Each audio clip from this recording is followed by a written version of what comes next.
Hukum ke-6. Carilah perhatian, berapapun harga yang harus dibayar. Pertimbangan. Segalanya dinilai berdasarkan penampilannya. Apa yang tak terlihat tidak berarti sama sekali. Jangan pernah biarkan diri Anda tersesat di tengah gerombolan massa atau terlupakan. Jadilah manusia yang menonjol. Jadilah seseorang yang menarik perhatian berapapun harga yang harus Anda bayar. Jadikan diri Anda magnet dengan tampak lebih besar, lebih berwarna-warni, dan lebih misterius daripada gerombolan massa yang membosankan dan pemalu. Bagian pertama, kelilingilah nama Anda dengan sensasi dan skandal.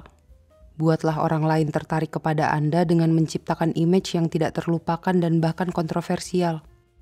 Pancinglah skandal. Lakukan apapun untuk membuat image Anda tampak lebih hebat dan lebih cemerlang daripada image orang-orang di sekeliling Anda. Jangan bedakan berbagai jenis perhatian. Nama buruk jenis apapun akan memberikan Anda kekuasaan. Lebih baik difitnah dan diserang, alih-alih diabaikan. Ketaatan kepada hukum ini. P.T. Barnum, seorang pakar pertunjukan perdana abad 19 di Amerika, memulai karirnya sebagai seorang asisten pemilik sirkus, Aaron Turner. Pada tahun 1836, sirkus itu mampir di Annapolis, Maryland, untuk menggelar serangkaian pertunjukan. Pada pagi hari pertunjukan perdana, Barnum berjalan-jalan di kota itu sambil memakai setelan jas hitam baru. Banyak orang mulai mengikutinya. Seseorang di tengah gerombolan orang yang berkumpul berteriak bahwa ia adalah pendeta Ephraim K. Avery, seorang pria bernama buruk yang dibebaskan dari tuduhan pembunuhan, tetapi masih dianggap bersalah oleh sebagian besar penduduk Amerika. Gerombolan massa yang marah merobek-robek setelan jas Barnum dan siap menghajarnya. Setelah memohon dengan putus asa beberapa kali, akhirnya Barnum meyakinkan mereka untuk mengikutinya ke sirkus di mana ia bisa menegaskan identitasnya. Setelah tiba di lokasi sirkus, Turner tua menegaskan bahwa semua ini hanyalah lelucon iseng belaka. Ia sendirilah yang telah menyebarkan gosip bahwa Barnum adalah Avery. Gerombolan massa itu bubar, tetapi Barnum yang hampir tewas tidak merasa geli. Ia ingin tahu apa yang telah menyebabkan bosnya melakukan trik semacam itu. "Tuan Barnum," sahut Turner, "semua ini demi kebaikan kita. Ingatlah bahwa yang kita butuhkan untuk menjamin kesuksesan hanyalah nama buruk." Dan semua penduduk di kota itu memang membicarakan tentang lelucon tersebut. Dan sirkus itu penuh sesak malam itu. Juga tiap-tiap malam sirkus itu menggelar pertunjukan di Annapolis. Barnum telah mendapat pelajaran yang tak akan pernah ia lupakan. Kongsi bisnis besar pertama Barnum adalah Museum Amerika, koleksi barang aneh yang terletak di New York. Pada suatu hari, seorang pengemis mendekati Barnum di jalanan. Alih-alih memberinya uang, Barnum memutuskan memperkerjakannya. Setelah membawanya kembali ke museum, ia memberi pria itu 5 buah bata dan menyuruhnya berputar beberapa blok dengan perlahan. Pada titik-titik tertentu, ia harus meletakkan sebuah bata di trotoar dan selalu memegang satu bata di tangannya. Dalam perjalanan pulang, ia harus mengganti setiap bata di jalan dengan bata yang ia pegang. Sementara itu, ia harus tetap bertampang serius dan tidak menjawab pertanyaan apapun. Setelah kembali ke museum, ia harus memasukinya, berjalan berkeliling di dalamnya, kemudian pergi lewat pintu belakang dan melakukan tindakan yang sama lagi. Pertama kali pria itu berjalan di jalanan, beberapa ratus orang mengamati gerakannya yang misterius. Keempat kalinya ia berkeliling di jalanan. Para pejalan kaki mengerumuninya dan memperdebatkan apa yang sedang ia lakukan. Setiap kali ia memasuki museum itu, ia diikuti oleh orang-orang yang membeli tiket masuk museum agar mereka bisa terus mengamatinya. Banyak di antara mereka terpecah perhatiannya oleh koleksi museum itu dan tetap berada di dalam museum. Sebelum penghujung hari pertama, pria pembawa batu bata itu telah menarik perhatian lebih dari 1.000 orang ke dalam museum. Beberapa hari kemudian, polisi memerintahkannya berhenti berjalan-jalan. Gerombolan orang yang mengikutinya menghalangi lalu lintas. Tindakan meletakkan batu bata itu berhenti. Tetapi ribuan penduduk New York telah memasuki museum itu. Dan banyak di antara mereka menjadi penggemar P.T. Barnum. Barnum menyuruh sekelompok musisi memainkan lagu di sebuah balkon yang menghadap ke jalan di bawah sebuah spanduk besar yang bertuliskan musik gratis bagi jutaan orang. Alangkah murah hatinya, pikir penduduk New York. Jadi mereka berbondong-bondong menonton konser gratis itu. Tetapi Barnum berusaha keras menyewa musisi terburuk yang bisa ia temukan. Jadi tidak lama setelah band itu mulai melantunkan lagu, banyak orang terburu-buru membeli tiket masuk ke museum itu, di mana mereka bisa menjauhi kebisingan band itu dan kebisingan gerombolan orang yang mengolok-olok mereka. Salah satu keanehan pertama yang dibawa Barnum keliling negara Amerika Serikat adalah Joyce Head, seorang wanita yang menyatakan bahwa dirinya berusia 161 tahun dan yang diiklankan Barnum sebagai seorang budak yang pernah menjadi perawat George Washington. Beberapa bulan kemudian, gerombolan penonton mulai berkurang jumlahnya. Jadi, Barnum mengirimkan surat anonim ke surat-surat kabar yang menyatakan bahwa Head adalah tipuan yang hebat.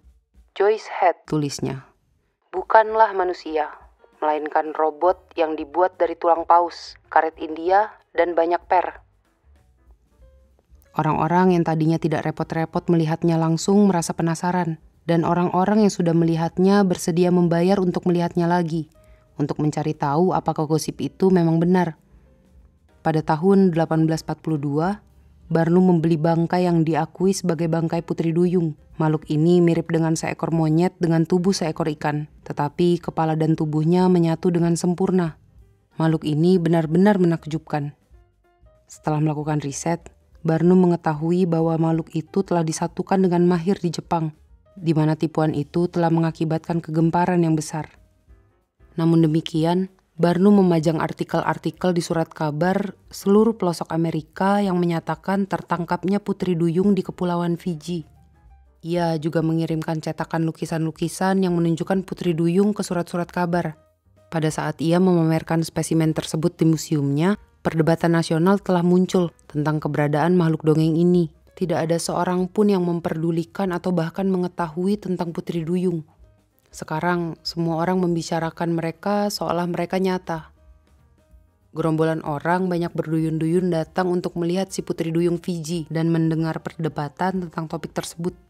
Beberapa tahun kemudian, Barnum berkeliling Eropa bersama Jenderal Tom Thumb, seorang kurcaci berusia 5 tahun dari Connecticut yang Barnum nyatakan sebagai seorang anak lelaki Inggris yang berusia 11 tahun dan yang telah ia latih untuk melakukan banyak tindakan menakjubkan. Selama tur ini, nama Barnum menarik amat banyak perhatian, sehingga Ratu Victoria sendiri, suri teladan ketenangan hati, meminta bertemu 4 mata dengannya dan kurcacinya yang berbakat di Istana Buckingham. Pers Inggris mungkin telah mengolok-olok Barnum, tetapi Victoria dihibur olehnya dan menghormatinya selamanya. Interpretasi. Barnum memahami kebenaran mendasar tentang menarik perhatian orang lain. Setelah orang lain memperhatikan Anda memiliki kekuatan spesial. Bagi Barnum, menciptakan minat berarti menciptakan gerombolan orang, sebagaimana yang kemudian ia tulis. Setiap gerombolan orang memiliki prospek yang menguntungkan. Dan gerombolan orang cenderung bertindak serupa. Jika seseorang berhenti untuk melihat si pengemis meletakkan bata-bata di jalanan, pasti ada lebih banyak orang yang melakukan tindakan yang sama. Mereka akan segera berkerumun. Kemudian, jika didorong sedikit saja, mereka akan memasuki museum Anda dan menonton pertunjukan Anda. Untuk menarik perhatian banyak orang, Anda harus melakukan sesuatu yang berbeda dan aneh. Hal aneh apapun pasti berhasil menarik perhatian banyak orang, karena gerombolan orang tertarik oleh hal-hal yang tidak lazim dan tidak bisa dijelaskan bak magnet. Dan setelah Anda memperoleh perhatian mereka, jangan biarkan perhatian itu hilang. Jika perhatian itu beralih ke arah orang lain, maka Anda merugi. Barnum pasti menarik perhatian dari para saingannya dengan kejam, karena ia tahu bahwa perhatian merupakan komoditas yang berharga. Karena itu, pada permulaan peningkatan Anda ke puncak kekuasaan, kerahkan semua energi Anda untuk menarik perhatian orang lain. Yang terpenting, kualitas perhatian itu tidak relevan. Betapapun buruknya ulasan-ulasan pertunjukan Barnum atau berapapun parahnya fitnah pribadi yang menyerang tipuan-tipuannya, Barnum tidak pernah mengeluh. Jika seorang kritikus surat kabar mencaci makinya dengan kejam, ia memastikan agar ia mengundang pria itu untuk menonton pertunjukannya dan memberinya kursi terbaik. Ia bahkan bersedia menulis serangan-serangan anonim terhadap pekerjaannya sendiri, hanya agar namanya tetap tercantum di surat-surat kabar. Menurut pendapat Barnum, perhatian, entah negatif atau positif, adalah bumbu utama kesuksesannya. Nasib buruk di dunia, seorang manusia yang mendambakan ketenaran, kejayaan, dan tentu saja kekuasaan adalah diabaikan. Jika si penghuni istana itu kebetulan terlibat dalam kegiatan fisik di depan umum seperti kesatria berkuda pada abad pertengahan, ia akan memastikan bahwa kuda yang ditungganginya dihiasi dengan indah, agar ia sendiri memakai busana indah dengan slogan dan beragam alat sederhana yang tepat untuk menarik perhatian para penonton ke arahnya seperti magnet menarik besi. Baltasar Castiglione, 1478-1529. Kunci kekuasaan. Terlihat lebih gemilang dibanding orang-orang di sekeliling Anda adalah suatu keahlian yang bukan merupakan keahlian bawaan. Anda harus belajar menarik perhatian seperti magnet menarik besi. Pada awal karir Anda harus menghubungkan nama dan reputasi Anda dengan suatu kualitas, suatu image yang membedakan Anda dari orang lain. Image ini bisa merupakan sesuatu seperti gaya berbusana khas, atau suatu kebiasaan khusus dari kepribadian Anda yang membuat orang lain geli dan diperbincangkan oleh mereka. Setelah image itu terbentuk, Anda memiliki penampilan, tempat di langit bagi bintang Anda. Merupakan kekeliruan yang lazim dibayangkan bahwa penampilan aneh Anda ini sebaiknya tidak kontroversial, bahwa diserang entah bagaimana merupakan kejadian buruk. Teori itu keliru total. Untuk menghindari menjadi seseorang yang menggembar-gemborkan diri namun kemudian gagal dan mencegah orang lain agar tidak lebih terkenal dari Anda tidak boleh mendiskriminasikan jenis perhatian yang berbeda. Pada akhirnya, setiap jenis perhatian pasti menguntungkan Anda. Sebagaimana yang telah kita lihat, Barnum menyambut serangan pribadi dan merasa tidak perlu membela dirinya sendiri. Ia sengaja menciptakan image sebagai seorang penipu. Istana Louis ke-14 berisi banyak penulis, seniman, wanita cantik yang berbakat, tetapi tidak ada seorang pun yang lebih sering diperbincangkan daripada Duc de Lauzun. Duc berbadan pendek, hampir seperti kurcaci, dan ia cenderung melakukan jenis tindakan yang paling kurang ajar. Ia mendiduri kekasih gelap raja dan secara terang-terangan menghina para penghuni istana lain dan juga sang raja sendiri. Namun demikian, Louis amat terperdaya oleh sifat eksentrik sang Duk sehingga ia tidak ingin Duk absen dari istananya. Rahasianya sederhana saja. Keanehan karakter Duk menarik perhatian banyak orang. Setelah banyak orang terpesona olehnya, mereka ingin agar ia tetap berada di dekat mereka berapapun harganya. Masyarakat mendambakan sosok-sosok yang sangat hebat. Orang-orang yang lebih dari orang biasa dan orang rata-rata. Karena itu, jangan pernah takut akan kualitas-kualitas yang membedakan Anda dan membuat orang lain memperhatikan Anda. Pancinglah kontroversi, bahkan skandal. Lebih baik diserang, bahkan difitnah, daripada diabaikan. Semua profesi dikuasai oleh hukum ini, dan semua profesional harus memiliki sedikit keahlian menggelar pertunjukan. Ilmuwan besar Thomas Edison tahu bahwa untuk mengumpulkan uang, ia harus tetap diperhatikan publik berapapun harganya. Yang hampir sepenting ciptaan-ciptaannya sendiri adalah cara menyajikannya kepada publik dan caranya menarik perhatian publik. Edison merancang eksperimen-eksperimen yang secara visual mencengangkan untuk memamerkan temuannya mengenai arus listrik. Ia membicarakan tentang ciptaan-ciptaan masa depan yang sepertinya fantastis pada saat itu. Robot dan mesin-mesin yang bisa memfoto pikiran. Yang tidak ingin berusaha ia ciptakan dengan menyia-nyiakan energinya, tetapi yang membuat publik membicarakan dirinya. Ia melakukan segalanya yang bisa ia lakukan untuk memastikan agar ia menerima lebih banyak perhatian daripada rival beratnya Nikola Tesla, yang sesungguhnya mungkin lebih brilian daripada dirinya, tetapi namanya jauh lebih tidak dikenal. Pada tahun 1915, tersebar gosip bahwa Edison dan Tesla akan menjadi penerima gabungan penghargaan Nobel Fisika tahun itu. Penghargaan itu akhirnya diberikan kepada sepasang ahli fisika Inggris. Barulah kemudian diketahui bahwa komite pemberi penghargaan itu sesungguhnya sudah menemui Edison. Tetapi Edison menolak mereka karena tidak mau berbagi penghargaan itu dengan Tesla. Pada saat itu, ketenaran Edison lebih aman daripada ketenaran Tesla. Dan Edison beranggapan lebih baik ia menolak penghargaan itu daripada mengizinkan rivalnya mendapat perhatian yang bahkan akan diberikan oleh publik dengan menerima penghargaan itu. Jika Anda mendapati diri Anda berada dalam posisi rendah yang menawarkan sedikit sekali peluang untuk menarik perhatian, trik yang efektif adalah menyerang orang yang paling mencolok, paling terkenal, dan paling berkuasa yang bisa Anda temukan. Ketika Pietro Aretino, seorang bocah pelayan Roma pada awal abad 16, ingin menarik perhatian seorang penulis syair, ia memutuskan menerbitkan serangkaian puisi sindiran yang mengolok-olok paus dan kasih sayangnya kepada seekor gajah piaraannya. Serangan itu langsung menyebabkan Aretino diperhatikan oleh publik. Serangan fitnahan kepada seseorang yang berkuasa akan menyebabkan efek yang serupa. Namun demikian, ingatlah, agar Anda jarang-jarang menggunakan taktik ini. Karena jika tidak, tindakan itu bisa memuakan. Setelah menjadi pusat perhatian, Anda harus terus-menerus memperbaruinya dengan menyesuaikannya dan mengubah-ngubah metode Anda untuk meraih perhatian. Jika tidak, publik akan muak, menganggap remeh diri Anda dan akan memperhatikan seorang bintang yang lebih baru. Permainan ini membutuhkan kewaspadaan dan kreativitas konstan. Pablo Picasso tidak pernah membiarkan dirinya tidak diperhatikan. Jika namanya menjadi terlalu sering dihubung-hubungkan dengan satu gaya tertentu, ia sengaja membuat publik gusar dengan menghasilkan serangkaian lukisan baru yang benar-benar berbeda dengan harapan mereka.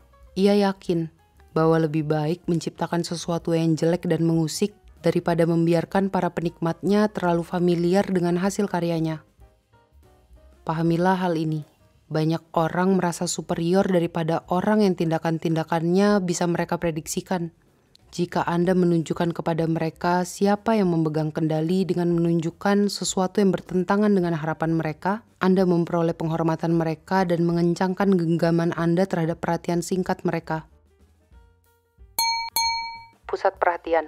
Sang aktor yang menjadi pusat perhatian memiliki keberadaan yang lebih penting. Semua mata tertuju padanya. Hanya ada ruang bagi satu aktor saja pada suatu ketika untuk menjadi pusat perhatian. Karena rentang perhatian itu sempit. Lakukan apapun yang perlu Anda lakukan untuk menjadikan diri Anda fokus perhatian orang lain. Lakukan gerak-gerik yang amat berlebihan, menggelikan, dan menyebabkan skandal sehingga pusat perhatian itu tetap terfokus kepada Anda selagi para aktor lain dibiarkan di tengah kegelapan. Otoritas. Jadilah orang yang sok pamer dan diperhatikan. Apa yang tidak dilihat pasti dianggap tidak ada. Cahayalah yang pertama kali menyebabkan semua ciptaan memancarkan cahayanya. Tontonan mengisi banyak ruang kosong, menutupi kekurangan, dan memberi segalanya kehidupan kedua, terutama jika segalanya didukung oleh prestasi sungguhan. Baltasar Gracian, 1601-1658. Sang Tawon dan Pangeran. Seekor tawon bernama Pintel sudah sejak dulu mencari suatu perbuatan yang akan menjadikan dirinya terkenal selamanya. Jadi pada suatu hari, ia memasuki istana raja dan menyengat si pangeran kecil yang sedang tidur di ranjang. Sang pangeran terjaga dan menjerit keras. Sang raja dan para penghuni istananya bergegas masuk untuk melihat apa yang terjadi.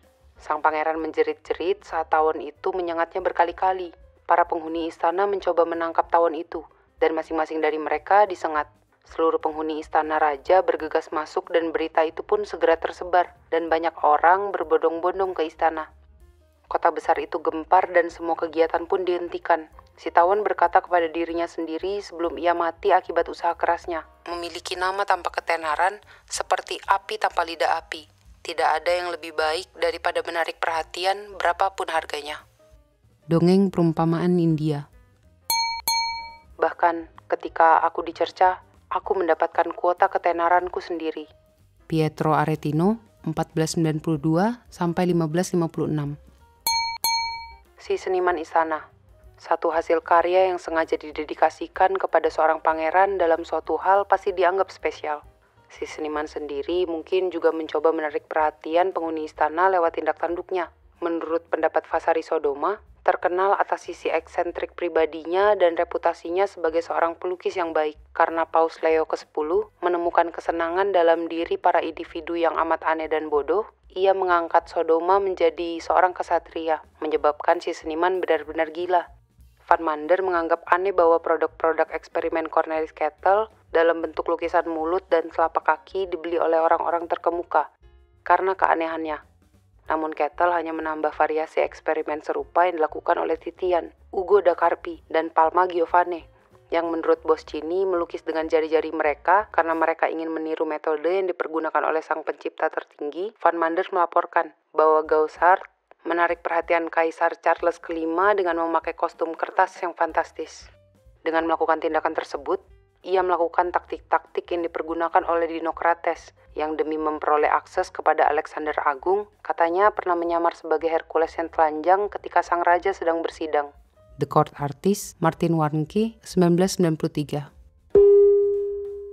Bagian kedua, menciptakan aura misteri. Di dunia yang semakin biasa-biasa saja dan familiar, sesuatu yang tampak seperti teka-teki pasti langsung menarik perhatian. Jangan pernah tunjukkan dengan terlalu jelas apa yang sedang Anda lakukan atau hendak Anda lakukan. Jangan tunjukkan semua kartu Anda. Aura misteri meningkatkan keberadaan Anda dan juga menciptakan antisipasi. Semua orang pasti mengamati Anda untuk mengetahui apa yang terjadi kemudian. Pergunakan misteri untuk memperdaya, merayu, bahkan menakuti orang lain. Ketaatan kepada hukum ini.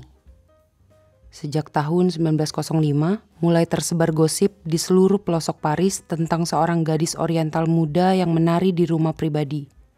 Dibalut cadar yang lambat laun ia lepaskan. Seorang jurnalis lokal yang pernah melihat gadis itu menari melaporkan bahwa seorang wanita dari timur jauh telah datang ke Eropa, syarat dengan parfum dan perhiasan, untuk memperkenalkan sebagian kekayaan warna-warni dan kehidupan oriental ke tengah masyarakat yang jenuh di kota-kota besar Eropa. Tidak lama kemudian, semua orang mengetahui nama si penari, Matahari. Pada awal tahun itu, pada musim dingin, sedikit penonton pilihan berkumpul di sebuah ruang tamu yang dipenuhi patung-patung India dan barang-barang peninggalan lain selagi orkestra memainkan musik yang diilhami oleh melodi-melodi Hindu dan Jawa. Setelah membuat penonton menunggu dan bertanya-tanya, Matahari tiba-tiba muncul dengan kostum yang mengejutkan. Berakatun putih yang ditutupi perhiasan India, pita-pita dengan batu mulia di pinggang yang meliliti sebuah sarung yang menampakkan sebagian tubuhnya dan juga menutupi bagian tubuh tertentu, dan gelang-gelang di lengan atasnya. Kemudian Matahari menari dengan gaya yang belum pernah dilihat oleh siapapun di Prancis sebelumnya, dan sekujur tubuhnya berayun seolah ia sedang dihipnotis. Ia memberitahu penontonnya yang girang dan penasaran bahwa tariannya menceritakan kisah-kisah dari mitologi India dan dongeng rakyat Jawa. Tidak lama kemudian, orang-orang terbaik di Paris dan para duta besar dari daratan di kejauhan bersaing agar diundang ke ruang tamu itu, di mana tersebar gosip bahwa Matahari sesungguhnya melakukan tarian-tarian suci secara telanjang. Publik ingin tahu lebih banyak tentangnya. Ia memberitahu para jurnalis bahwa sesungguhnya ia adalah keturunan Belanda, tetapi bertumbuh besar di Pulau Jawa. Ia juga membicarakan tentang waktu yang ia habiskan di India, bagaimana ia mempelajari tarian-tarian suci Hindu di sana, dan bahwa para wanita India bisa menembak lurus sambil menunggang kuda dan mampu berhitung dengan logaritma dan membicarakan filsafat. Sebelum musim panas tahun 1905, meskipun baru sedikit penduduk Paris yang benar-benar melihat Matahari menari, namanya sudah diperbincangkan oleh semua orang. Saat Matahari bersedia lebih sering diwawancara, kisah tentang asal-usulnya terus-menerus berubah. Ia bertumbuh besar di India. Ibunya adalah putri seorang putri Jawa. Ia tinggal di Pulau Sumatera di mana ia menghabiskan waktunya dengan berkuda sambil memegang pistol di tangannya dan mempertaruhkan nyawanya. Tidak ada seorang pun yang tahu informasi yang pasti tentang Matahari. Tetapi para jurnalis tidak keberatan dengan perubahan biografinya. Mereka membandingkannya dengan seorang dewi India, makhluk dari halaman-halaman Baudelaire, apapun yang imajinasi mereka ingin lihat dari dalam diri wanita misterius dari timur ini. Pada bulan Agustus 1905, Matahari menggelar pertunjukan untuk pertama kalinya di muka publik. Gerombolan orang yang berbondong-bondong ingin menontonnya pada malam pembukaan pertunjukan menyebabkan kericuhan. Sekarang ia telah menjadi sosok pemimpin sekte yang menimbulkan banyak penirunya. Seorang pengulas menulis, Matahari melambangkan semua puisi India, ilmu mistiknya, gairahnya, dan pesonanya yang menghipnotis. Seorang pengulas lain menulis, "Jika India memiliki harta karun yang amat tak terduga seperti itu, maka semua pria Prancis akan beremigrasi ke tepi sungai Gangga." Tidak lama kemudian, ketenaran matahari dan tarian India sucinya tersebar keluar Paris. Ia diundang ke Berlin, Wina, Milan. Selama beberapa tahun berikutnya, ia menggelar pertunjukan di seluruh pelosok Eropa, berbaur dengan kalangan sosial tertinggi, dan memperoleh penghasilan yang memberinya kebebasan yang jarang dinikmati oleh seorang wanita pada zaman itu. Kemudian menjelang akhir Perang Dunia Pertama, ia ditangkap di Prancis, diadili, diputuskan bersalah, dan akhirnya dihukum mati sebagai mata-mata Jerman. Barulah selama persidangannya kebenaran pun terkuak. Matahari tidak berasal dari Jawa atau India, tidak bertumbuh besar di negara timur, dan tidak memiliki sedikit pun darah ketimuran di dalam tubuhnya. Nama aslinya adalah Margaretha Zelle, dan ia berasal dari provinsi utara Friesland, Holland. Interpretasi. Ketika Margaretha Zelle tiba di Paris pada tahun 1904, ia hanya memiliki setengah franc di kantongnya. Ia adalah salah satu dari ribuan gadis muda yang cantik yang datang berduyun-duyun ke Paris setiap tahun dan bekerja sebagai model para seniman, penari klub malam, atau pemain sandiwara komedi bangsawan di Folies Bergère. Beberapa tahun kemudian, mereka pasti digantikan oleh para gadis yang lebih muda dan akhirnya seringkali menjadi gadis jalanan yang berubah menjadi pelacur atau kembali ke kota asal mereka pada usia lebih tua dan kelakuan mereka pun lebih hati-hati. Zelle memiliki ambisi yang lebih besar. Ia tidak memiliki pengalaman menari dan belum pernah menggelar pertunjukan di teater. Tetapi saat masih kecil, ia berkelana bersama keluarganya dan pernah menonton tarian lokal di Jawa dan Sumatera. Zelle jelas-jelas paham bahwa yang penting dalam tipuannya bukanlah tarian itu sendiri, atau bahkan wajah atau bentuk tubuhnya, melainkan kemampuannya untuk menciptakan aura misteri tentang dirinya sendiri. Misteri yang ia ciptakan bukan hanya terletak dari tariannya saja atau kostumnya atau kisah-kisah yang akan ia ceritakan atau dustanya yang tidak kunjung berakhir tentang asal-usulnya, melainkan terletak dari suasana yang melingkupi segalanya yang ia lakukan. Tidak ada apapun yang bisa Anda katakan secara pasti tentang dirinya. Ia selalu berubah, selalu mengejutkan penontonnya dengan kostum-kostum baru, tarian baru, kisah baru. Aura misteri ini membuat publik selalu ingin tahu lebih banyak informasi dan selalu bertanya-tanya tentang tindakannya berikutnya. Matahari tidak lebih cantik daripada banyak gadis muda lain yang datang ke Paris, dan ia bukan seorang penari yang sangat mahir. Yang membedakannya dari orang lain, yang menarik dan mempertahankan perhatian publik dan menjadikannya terkenal dan kaya raya, adalah misterinya. Manusia tertarik kepada misteri, karena misteri harus terus-menerus diinterpretasikan. Jadi mereka tidak pernah bosan. Hal-hal yang misterius tidak bisa dipahami, dan sesuatu yang tidak bisa dipahami dan dijelaskan menciptakan kekuasaan. Di masa lalu, dunia ini dipenuhi hal-hal yang menakutkan dan tidak diketahui. Penyakit, bencana, para penguasa lalim yang tidak terduga, misteri kematian itu sendiri. Sesuatu yang tidak bisa kita pahami, kita bayangkan lagi sebagai mitos dan roh. Tetapi selama berabad-abad, melalui ilmu pengetahuan dan akal sehat, kita berhasil menerangi kegelapan. Hal-hal yang misterius dan menakutkan telah menjadi familiar dan nyaman. Namun demikian, terang ini memiliki harga yang harus dibayar. Di sebuah dunia yang semakin biasa-biasa saja, yang telah kehilangan misteri dan mitosnya, diam-diam kita mendambakan teka-teki, manusia atau berbagai hal yang tidak bisa langsung diinterpretasikan, dipahami, dan dijelaskan. Itulah kekuatan misteri. Misteri mengguncang banyak interpretasi, membuat imajinasi kita senang, membujuk kita untuk percaya bahwa ada sesuatu yang menakjubkan yang disembunyikan.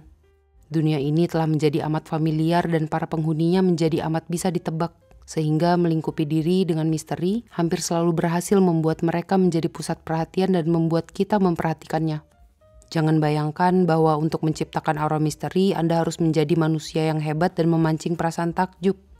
Misteri yang dijalin ke dalam tindak tanduk Anda sehari-hari dan halus memiliki kekuasaan yang jauh lebih besar untuk membuat orang lain takjub dan menarik perhatian orang lain.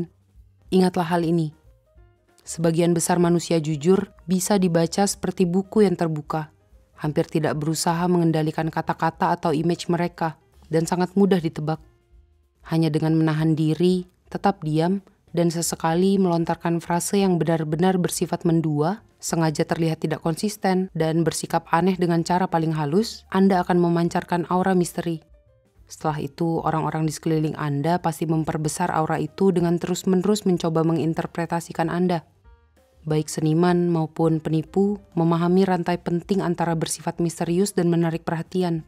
Count Victor Lustig, bangsawan yang menjadi penipu, memainkan permainan itu dengan sempurna. Ia selalu melakukan berbagai tindakan yang berbeda atau yang sepertinya tidak masuk akal.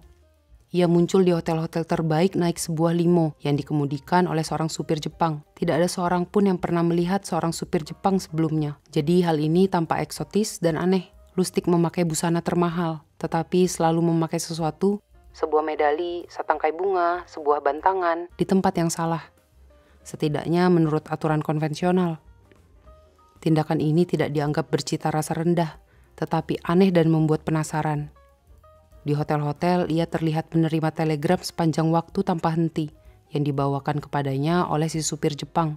Telegram-telegram itu ia robek dengan benar-benar acuh. Sesungguhnya telegram-telegram itu palsu dan lembaran-lembaran itu benar-benar kosong. Ia duduk sendirian di ruang makan, membaca sebuah buku tebal yang tampak mengesankan, tersenyum kepada orang lain, namun tetap acuh. Tentu saja dalam waktu beberapa hari, seluruh penghuni hotel itu tertarik kepada pria aneh ini. Semua perhatian ini membuat Lustig bisa membujuk orang-orang bodoh dengan mudah. Mereka memohon agar ia menyimpan rahasia mereka dan menemani mereka. Semua orang ingin terlihat bersama bangsawan misterius ini, dan saat melihat aura penuh teka-teki yang menyesatkan ini, mereka bahkan tidak akan sadar bahwa mereka telah dirampok habis-habisan. Aura misteri bisa membuat seseorang yang biasa-biasa saja tampak cerdas dan mendalam.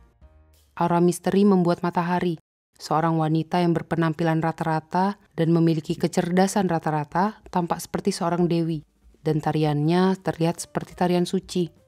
Aura misteri tentang seorang seniman membuat hasil karyanya langsung lebih memancing rasa penasaran. Dan inilah trik yang dilakukan oleh Marcel Duchamp dengan sangat efektif. Tindakan ini amat mudah dilakukan. Terangkanlah pekerjaan Anda secara singkat, goda, dan pancing gairah orang lain dengan komentar-komentar yang memikat. Bahkan bertentangan, kemudian mundurlah. Dan biarkan orang lain mencoba memahami semua itu. Orang-orang misterius membuat orang lain berada pada posisi inferior, posisi mencoba memahami mereka, hingga taraf yang tidak bisa mereka kendalikan. Mereka juga memancing perasaan takut seputar apapun yang tidak pasti atau tidak diketahui. Semua pemimpin hebat tahu bahwa aura misteri membuat orang lain tertarik kepada mereka dan menciptakan kesan yang mengintimidasi. Mao Zedong misalnya, dengan pintar mengembangkan image penuh teka-teki. Ia tidak merasa cemas jika terlihat tidak konsisten atau mengucapkan kata-kata atau melakukan tindakan yang bertentangan. Pertentangan tindakan dan kata-katanya berarti bahwa ia selalu memiliki keuntungan dibanding orang lain. Tidak ada seorang pun, bahkan istrinya sendiri, yang pernah merasa memahaminya. Jadi ia terlihat sangat hebat. Hal ini juga berarti bahwa publik selalu memperhatikannya karena mereka ingin menyaksikan langkahnya berikutnya. Jika kedudukan sosial Anda mencegah Anda untuk membungkus tindakan Anda dengan aura misteri secara total, setidaknya Anda harus belajar membuat diri Anda lebih tidak mencolok. Sesekali tunjukkan sikap yang tidak sesuai dengan persepsi orang lain tentang Anda. Dengan cara ini, Anda akan membuat orang-orang di sekeliling Anda tetap defensif dan Anda memancing jenis perhatian yang membuat Anda berkuasa. Jika dilakukan dengan benar, penciptaan teka-teki juga bisa menarik jenis perhatian yang menyebabkan musuh Anda merasa ngeri. Selama Perang Punik kedua, 219 sampai 202 sebelum Masehi, Jenderal Kartago yang hebat, Hannibal, menyebabkan malapetaka kepada Roma dalam perjalanannya. Hannibal dikenal atas kecerdasan dan sikap bermuka duanya. Di bawah kepemimpinannya, pasukan tentara Kartago, meskipun jumlahnya lebih sedikit daripada tentara Romawi, terus-menerus mengakali mereka. Tetapi pada suatu ketika, para pengintai Hannibal melakukan suatu kesalahan buruk dengan memimpin pasukannya ke daerah rawa dan membelakangi laut. Tentara Roma memblokir jalan-jalan kecil di gunung yang mengarah ke pedalaman, dan jenderalnya, Fabius, sangat gembira. Akhirnya ia berhasil memerangkap Hannibal. Setelah menempatkan prajurit-prajurit jaga terbaiknya di jalan-jalan kecil di gunung, ia membuat rencana untuk menghancurkan pasukan Hannibal. Tetapi pada tengah malam, prajurit-prajurit jaga itu melihat pemandangan yang misterius di bawah. Satu prosesi cahaya besar-besaran terlihat sedang berjalan mendaki gunung. Cahaya itu berjumlah ribuan. Jika mereka adalah pasukan Hannibal, mereka tiba-tiba bertambah 100 kali lipat.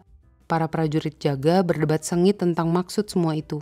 Bala bantuan dari laut, tentara yang telah bersembunyi di daerah ini, hantu. Tidak ada penjelasan yang masuk akal. Saat mereka mengamati, kebakaran terjadi di seluruh pelosok gunung dan sebuah suara berisik terdengar oleh mereka dari bawah, seperti suara tiupan sejuta trompet. Para prajurit jaga itu berpikir bahwa mereka adalah setan. Para prajurit itu, prajurit yang paling berani dan paling masuk akal dalam tentara Romawi, kabur dari pos mereka dengan panik. Sebelum keesokan harinya, Hannibal telah meloloskan diri dari rawa. Apa triknya? Apakah dia benar-benar sudah menyulap setan? Sesungguhnya apa yang telah Hannibal lakukan adalah memerintahkan mengikat ranting untuk dipasang di tanduk ribuan kerbau yang berkelana dengan pasukannya sebagai hewan pengangkut. Ranting-ranting itu kemudian dinyalakan, memberi kesan seolah ada obor yang dipegang oleh sejumlah besar tentara yang mendaki gunung. Ketika lidah-lidah api itu membakar kulit kerbau-kerbau itu, mereka berlarian ke segala arah dan melenguh seperti kerbau gila dan menyebabkan kebakaran di seluruh bagian lereng gunung. Kunci kekuasaan taktik ini bukanlah obor-obor itu, kebakaran, ataupun kebisikan itu sendiri, melainkan fakta bahwa Hannibal telah menciptakan teka-teki yang menarik perhatian para prajurit jaga itu, dan lambat laun membuat mereka takut. Dari puncak gunung, mereka tidak bisa menjelaskan pemandangan aneh ini. Jika para prajurit jaga itu bisa menjelaskannya, mereka pasti tetap bertahan di pos mereka. Jika Anda mendapati diri Anda terperangkap, terpojok, atau terdesak dalam suatu situasi, cobalah satu eksperimen sederhana ini. Lakukan sesuatu yang tak bisa dengan mudah dijelaskan atau ditafsirkan. Pilihlah tindakan sederhana, tetapi lakukanlah dengan cara yang membuat musuh Anda gelisah. Suatu cara yang bisa diinterpretasikan dengan banyak cara. Jadi niat Anda tetap kabur. Jangan hanya menjadi pihak yang tidak bisa ditebak. Meskipun taktik ini saja bisa sukses, baca hukum ke-17, seperti Hannibal, ciptakanlah adegan yang tidak bisa dibaca. Pasti kelihatannya tidak ada metode kegilaan Anda, tidak ada sebab, tidak ada penjelasan tunggal. Jika Anda melakukan tindakan ini dengan benar, Anda akan memancing perasaan takut dan gentar, dan para prajurit jaga itu akan meninggalkan pos mereka. Sebutlah taktik itu sebagai taktik pura-pura gila yang dilakukan Hamlet. Karena Hamlet memanfaatkan taktik itu dengan sangat efektif dalam drama Shakespeare untuk menakuti ayah tirinya Claudius melalui tindak tanduk misterius. Hal-hal misterius membuat kekuasaan Anda tampak lebih besar dan lebih menakutkan. Tarian cadar. Cadar itu menutupi si penari. Yang ditampakkan oleh cadar itu menimbulkan rasa penasaran. Yang ditutupi oleh cadar itu memperbesar minat orang lain. Inilah intisari misteri. Otoritas. Jika Anda tidak langsung menyatakan jati diri Anda sendiri, Anda akan membangkitkan rasa penasaran. Campurkan sedikit misteri ke dalam segala hal, maka misteri itu sendiri akan menyebabkan orang lain memuja Anda. Dan saat Anda menjelaskan sesuatu, jangan terlalu eksplisit. Dengan cara ini, Anda meniru cara ilahi saat Anda menyebabkan manusia bertanya-tanya dan mengamati. Baltasar Gracian, 1601-1658. Pembalikan hukum. Pada permulaan kenaikan Anda ke puncak kekuasaan, Anda harus menarik perhatian berapapun harganya. Tetapi saat Anda naik semakin tinggi, Anda harus terus-menerus menyesuaikan diri. Jangan pernah buat publik bosan dengan menggunakan taktik yang sama. Aura misteri amat bermanfaat bagi orang-orang yang perlu mengembangkan aura kekuasaan dan membuat diri mereka diperhatikan. Tetapi aura itu harus tampak seimbang dan terkendali. Matahari bertindak terlalu jauh dengan dustanya. Meskipun tuduhan bahwa ia adalah mata-mata merupakan tuduhan palsu, pada saat itu tuduhan itu merupakan dugaan yang masuk akal, karena semua dustanya menjadikan dirinya tampak mencurigakan dan jahat. Jangan biarkan aura misteri Anda perlahan-lahan berubah menjadi reputasi sebagai penipu. Misteri yang Anda ciptakan harus tampak seperti suatu permainan yang menyenangkan dan tidak mengancam. Sadarilah, kapan misteri itu sudah terlalu berlebihan, lalu kurangi kadarnya. Ada kalanya kebutuhan untuk mendapat perhatian harus ditangguhkan, karena skandal dan nama buruk adalah hal terakhir yang ingin Anda ciptakan. Perhatian yang Anda peroleh jangan pernah menyinggung atau menantang reputasi orang-orang yang lebih hebat dari Anda. Apalagi jika kedudukan mereka aman, Anda bukan hanya akan tampak tidak berharga, tetapi juga putus asa jika dibandingkan dengan mereka. Ada seni mengetahui kapan Anda harus menarik perhatian dan kapan Anda harus mundur. Lola Montez adalah salah seorang pelaksana hebat seni menarik perhatian. Ia berhasil naik jabatan dari seorang gadis Irlandia kelas menengah menjadi kekasih Franz Liszt dan kemudian kekasih gelap serta penasihat militer Raja Ludwig dari Bavaria. Tetapi bertahun-tahun kemudian, ia kehilangan akal sehatnya tentang proporsi menarik perhatian yang tepat. Di London pada tahun 1850 akan digelar pertunjukan Macbeth karya Shakespeare yang menampilkan aktor terhebat pada zaman itu, Charles Jonkin. Semua orang penting di kalangan masyarakat Inggris akan menonton pertunjukan itu. Ada gosip bahwa bahkan Ratu Victoria dan Pangeran Albert akan muncul di hadapan publik. Adat istiadat periode itu menuntut agar semua orang duduk sebelum ratu tiba. Jadi penonton tiba di sana sedikit lebih awal. Dan ketika sang ratu memasuki balkon kerajaannya, mereka mengawati semua penonton berdiri dan bertepuk tangan untuknya. Ratu dan pangeran menunggu, kemudian membungkuk. Semua orang duduk dan lampu-lampu diredupkan. Kemudian mendadak semua pasang mata tertuju ke sebuah balkon di seberang balkon sang ratu. Sang wanita muncul dari kegelapan dan duduk setelah sang ratu duduk. Wanita itu adalah Lola Montez. Ia memakai tiara berlian di atas rambut gelapnya dan mantel bulu panjang. Semua penonton berbisik-bisik takjub saat mantel bulu cerpelai itu dilepaskan dan terlihatlah gaun bludru merah tua yang berpotongan leher rendah. Dengan memalingkan kepala mereka, penonton tahu bahwa sang ratu dan pangeran sengaja tidak memandang balkon yang ditempati Lola. Mereka mengikuti teladan Victoria. Jadi sepanjang sisa malam itu, Lola Montez diabaikan. Setelah malam itu berakhir, tidak ada seorang pun di kalangan atas yang berani terlihat bersama-sama Lola. Segenap kekuasaan magnetisnya sudah lenyap. Semua orang kabur saat melihatnya. Masa depannya di Inggris sudah berakhir. Karena itu, jangan pernah terlihat terlalu serakah untuk mendapat perhatian. Karena hal itu menandakan perasaan tidak aman. Dan perasaan tidak aman mengenyahkan kekuasaan. Pahamilah bahwa ada kalanya tidaklah baik bagi Anda untuk menjadi pusat perhatian. Ketika Anda berada di hadapan seorang raja atau ratu misalnya, atau penguasa yang setara dengan mereka, membungkuklah dan jangan jadi pusat perhatian. Jangan pernah saingi mereka. Nah, kita udah sampai di akhir hukum ke-6. Seperti biasa, terima kasih sudah mendengarkan. Semoga bermanfaat. Jangan lupa beli buku originalnya. Sampai jumpa di hukum ke-6. Saya Justin, selamat malam, pagi, siang, atau sore.